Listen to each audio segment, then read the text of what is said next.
As I read this, we have entered the month of October, and that means Halloween.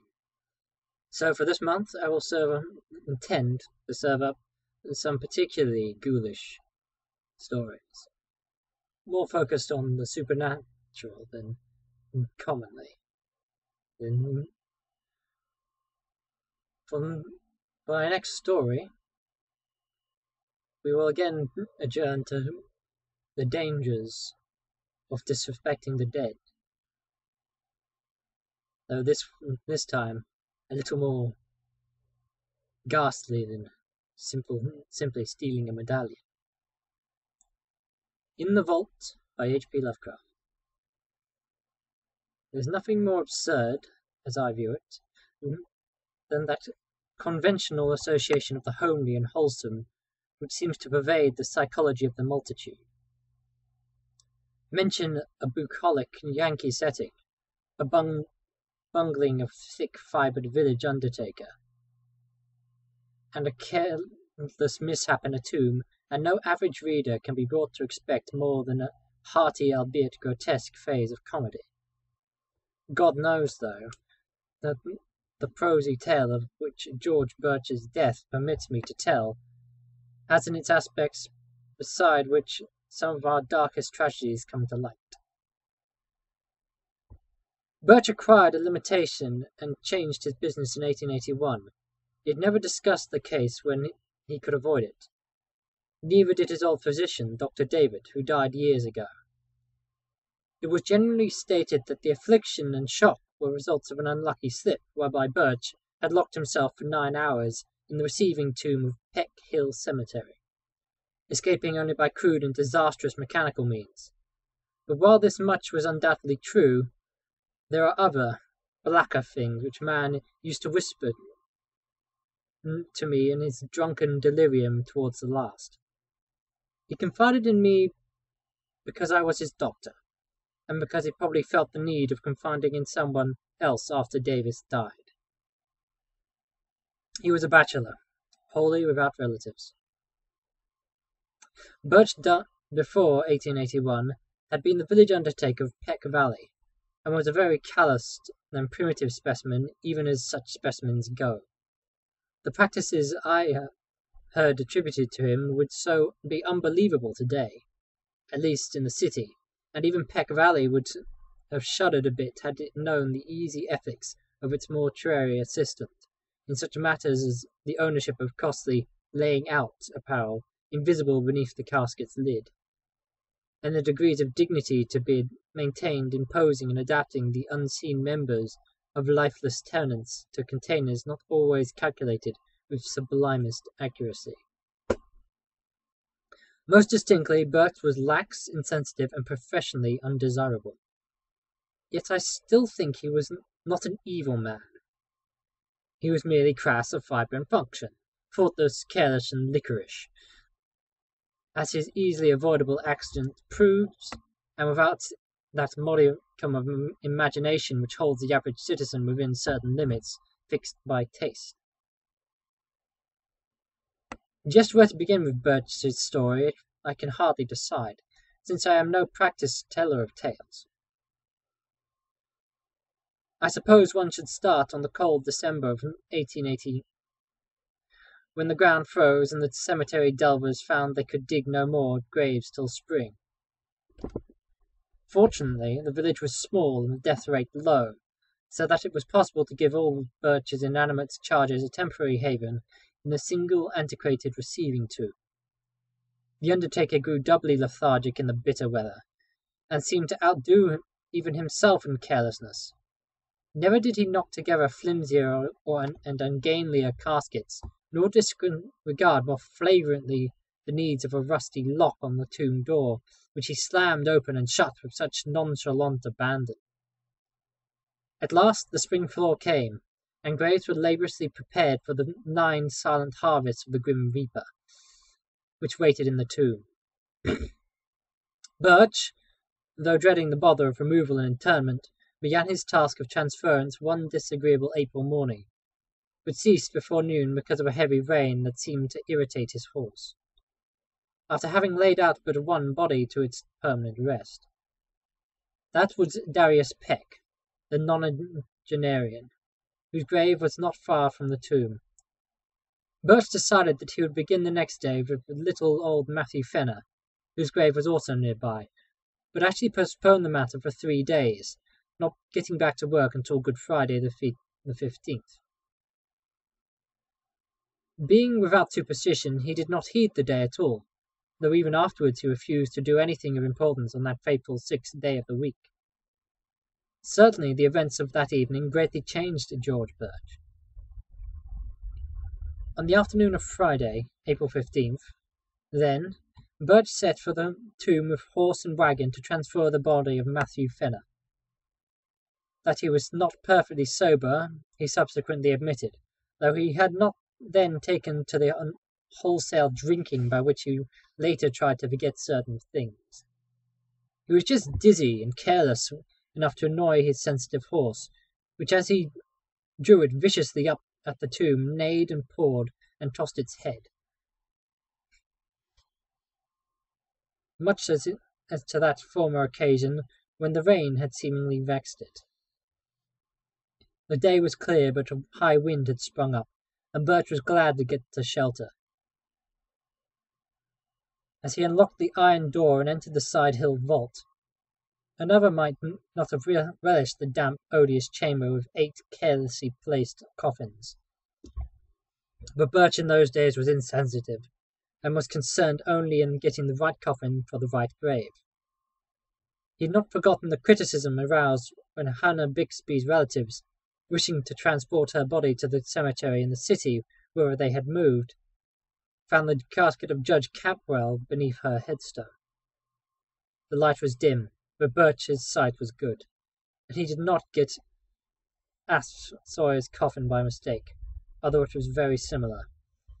He had indeed made that coffin for Matthew Fenner, but had cast it aside at last as too awkward and flimsy, in a fit of curious sentiment aroused by recalling how kindly and generous the little old man had been to him during his bankruptcy 5 years before. He gave old Matt the very best his skill could produce, but was thrifty enough to save the rejected specimen, and to use it for Asp Sawyer, died of malignant fever. Sawyer was not a lovable man. Many stories were told of his almost inhuman vindictiveness and tenacity for memory for wrongs real or fancied. To him, Birch had felt no compunction in assigning the carelessly made coffin, which he now pushed out of the way in his quest for the Fenner casket. It just that he recognized old Matt's coffin that the doors slammed to in the wind, leaving him in a dusk even deeper than before. The narrow transom admitted only the feeblest of rays, and the overhead ventilation funnel virtually none at all, so that he was reduced to a profane fumbling as he made his halting way among the long boxes towards the latch. In this funereal twilight he rattled the rusty handles, pushed at the iron panels, and wondered why the massive portal had grown so suddenly recalcitrant. In this twilight, too, he began to realize the truth, and to shout loudly as if his horse outside could do more than neigh in an unsympathetic reply. For the long-neglected latch was obviously broken, leaving the careless undertaker trapped in the vault, a victim of his own oversight. The thing must have happened at about 3:30 in the afternoon. Birch, being by temperament phlegmatic and practical, did not shout long, but proceeded to grope about for some tools which he recalled seeing in the corner of the tomb. It is doubtful whether he was touched at all by the horror and exquisite weirdness of his position, but the bald fact of imprisonment so far from the daily paths of men was enough to exasperate him thoroughly. His day's work was sadly interrupted, and unless chance presented brought some rambler hither, he might have to remain all night or longer.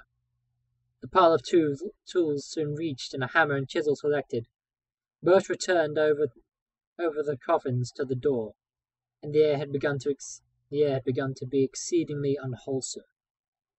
But to this detail he paid no attention as he toiled, half by feeling and half in the heavy and corroded metal of the latch. He would have given much for a lantern or a bit of candle, but lacking these, bungled semi-sightlessly as best he might. When he perceived that the latch was hopelessly unyielding, at least to such meagre tools, and under such temporarless conditions as these, Birch glanced about for other possible points of escape. The vault had been dug from a side hill, so that the narrow ventilation funnel on the top ran through several feet of earth, making this direction utterly useless to consider. Over the door, however, the high, slit-like transom of the brick facade gave promise of possible enlargement to a diligent worker, and the coffin niches to the side and rear which Birch seldom took the trouble to use, afforded no ascent to the space above the door. Only the coffins themselves remained as potential stepping stones. And as he considered these, he speculated on the best mode of arranging them. 3 coffin heights, he reckoned, would permit him to reach the transom, but he could do better with 4. The boxes were fairly even, and could be piled up like blocks, so he began to compute how he might most suitably use the 8 to near a scalable platform 4 deep. As he planned, he could not but wish that the units of his contemplated staircase had been more securely made. Whether he had imagination enough to wish they were empty is strongly to be doubted. Finally, he decided to lay a base of 3 parallel to the wall, to place upon these 2 layers of 2 each, upon which a single box would serve as a platform. The arrangement could be ascended with minimal awkwardness, and would furnish the desired height. Better still, though, he would utilize only 2 boxes of the base to support the superstructure, leaving 1 free to be piled on top in case the actual feat of escape required an even greater altitude. And so the prisoner toiled in the twilight, heaving the unresponsive remnant of mortality with little ceremony as his miniature Tower of Babel rose course by course. Several of the coffins began to split under the stress of handling, and he planned to save the stoutly built coffin of little Matthew Fenner for the top, in order that his feet might have as certain a surface as possible. In the semi-gloom he trusted mostly to touch to select the right one, and indeed came upon it almost by accident, since it tumbled into his hands as though some odd violation after he had unwittingly placed it beside another on the 3rd layer.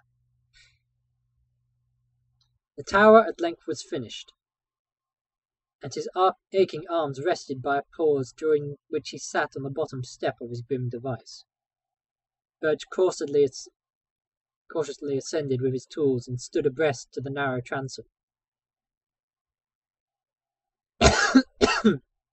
The borders of the space were entirely brick, and there seemed little doubt but that he could shortly chisel away enough to allow his body to pass.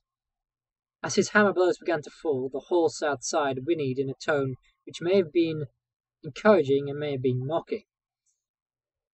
In either case, it would have been appropriate, as the unexpected tenacity of the easy-looking brickwork was surely a sardonic commentary on the vanity of mortal hopes, and the source of a task whose performance deserved every possible stimulus.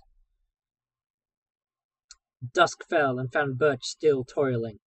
He worked largely by feeling now, since newly gathered clouds hid the moon, and though progress was still slow, he felt heartened at the extent of his encroachments on the top and bottom of the aperture.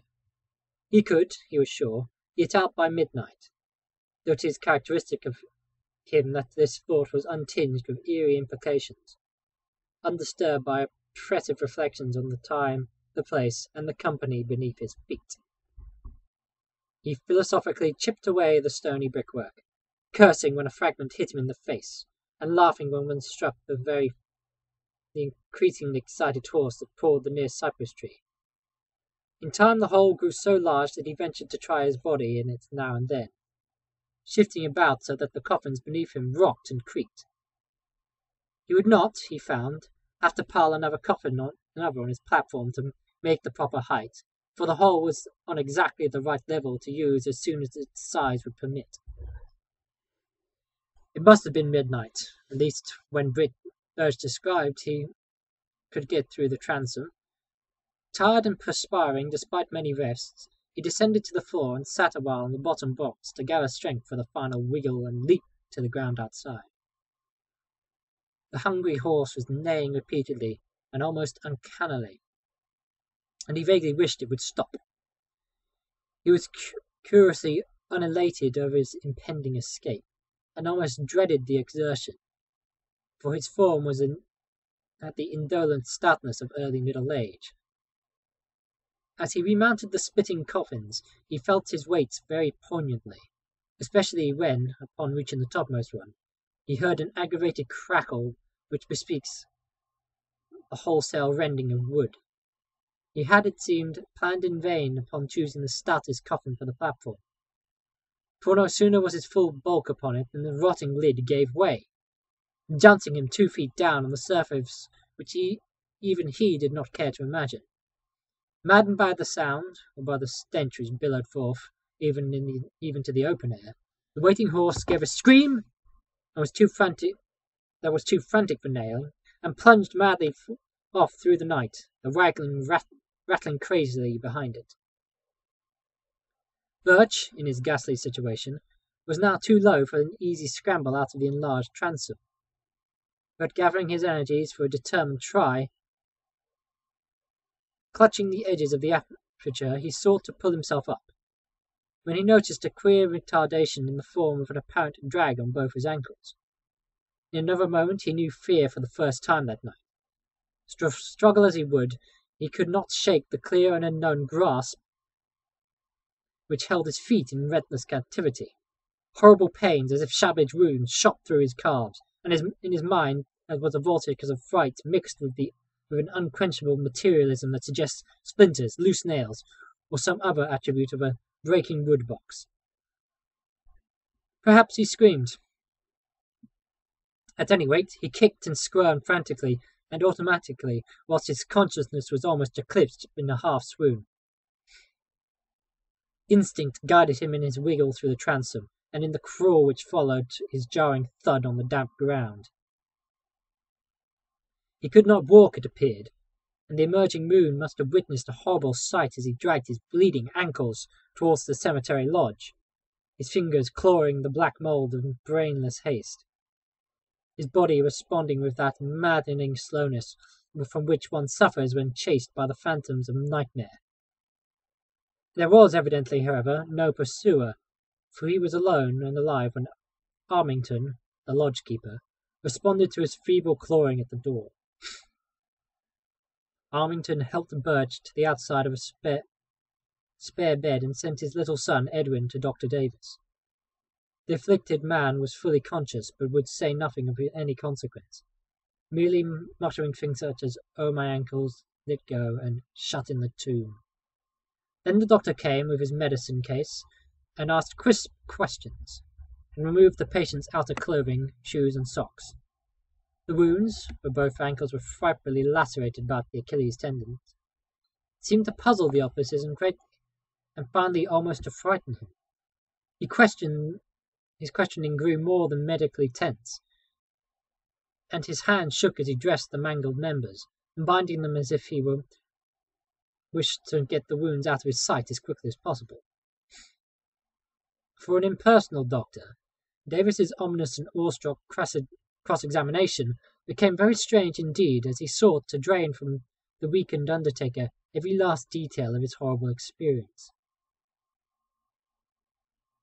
He was oddly anxious to know if Birch was absolutely sure of the identity of the top coffin of the pile, how he had chosen it, how he had been certain that it was Fenner coffin in the dark, and how he had distinguished it from the inferior duplicate coffin of vicious Asaph Sawyer. when the firm Fenner casket had caved in so readily. Davis, an old-time village practitioner, had of course seen both at the respective funerals. Indeed, he had attended both Fenner and Sawyer in their last illnesses. He had even wondered, at Sawyer's funeral, how the vindictive farmer had managed to lie straight in a box so closely akin to the diminutive Fenner. After a full 2 hours, Dr. Davis left, urging Birch to insist at all times that his wounds were due entirely to loose nails and splintering wood. What else, he added, couldn't ever in any case be proved or believed. But it would be well to say as little as could be said, and to let no other doctor treat the wounds. Birch heeded this advice all the rest of his life until he told me his story, and when I saw the scars, ancient and whitened as they were, I agreed that he was wise in doing so. He also remained lame, for the great tendons had been severed, but I think the greatest lameness was in his soul. His thinking process, once so phlegmatic and logical, had become ineffaceably scarred, and it was pitiful to note his reaction to certain chance allusions such as Friday, tomb, coffin, and words of less obvious connotation. His frightened horse had gone home, but his frightened wits never quite did that. He changed his business, but sometimes something always preyed upon him. It may have been just fear, it may have been fear mixed with a queer belated sort of remorse for bygone crudities. His drinking, of course, only aggravated that he sought to alleviate. When Dr. Davis left Birch that night, he had taken a lantern and gone to the old receiving tomb. The moon was shining on the scattered brick fragments and marred facade, and the latch of the great door yielded readily to the touch from outside. Steeled by old ordeals and dissecting rooms, the doctor entered and looked about, stifling the nausea of mind and body that everything in sight and smell induced. He cried aloud once, and a little later gave a gasp that was more terrible than a cry. Then he fled back to the lodge and broke all the rules of his calling by rousing and shaking his patient, and hurling at him a succession of shuddering whispers that seared into the bewildered ears like a hissing vitriol. It was Asaph's coffin, Birch, just as I thought. I knew his teeth, with the front ones missing on the upper jaw. Never, for God's sake, show those wounds. The body was pretty badly gone, but if ever I saw vindictiveness on any face, or form of face, you knew what that fiend he was for his revenge. How he ruined old Raymond 30 years after their boundary suit. How he stepped on the putty that snapped at him a year ago, last August. He was the devil incarnate, Birch, and I believe that the eye for an eye fury could beat time and death. God, his rage! I'd hate to have it aimed at me. Why did you do it, Birch? He was a scoundrel, and I don't blame you for giving him a cast-aside coffin, but you always did go too damn far. Well enough to skimp on the thing in some way, but you knew what a little man old Fenner was. I'll never get the picture out of my head as long as I live. You kicked hard, for Asaph's coffin was on the floor. His head was broken in, and everything was tumbled about. I've seen sights before, but there was one thing too much here. An eye for an eye. Great heavens, Birch, but you got what you deserved. The skull turned my stomach, but the other was worse. Those ankles cut neatly off to fit Matt Fenner's cast-off coffin. Thank you for watching. See you next time.